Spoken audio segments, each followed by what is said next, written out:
Avant 1900, la zone administrative de la ville de Taipei était protégée par des remparts. Pour entrer dans la cité, il fallait emprunter l'une des 5 portes de ces remparts rectangulaires. La porte nord, que nous voyons ici, inaugurée en 1884, était officiellement la porte principale de la cité.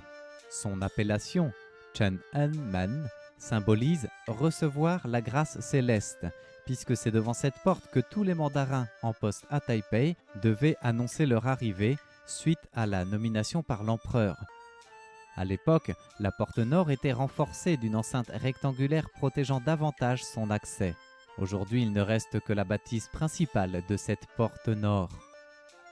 Dans un style plus luxueux, aux allures de palais, les 2 portes du rempart sud sont dotées de colonnes rouge vif et d'une toiture copiant celle des temples.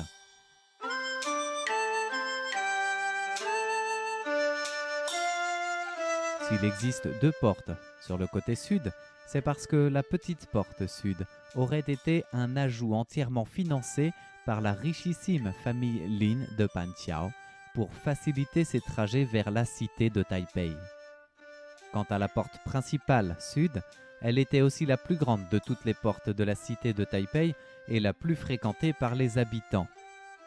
Si la porte ouest a été entièrement rasée par le gouvernement colonial japonais, les autres portes ont pu être protégées par la population et restaurées au fil du temps, comme la porte est, qui en réalité ressemblait davantage au style de la porte nord avant d'être entièrement reconstruite en 1966 dans un but touristique, oubliant alors son passé historique.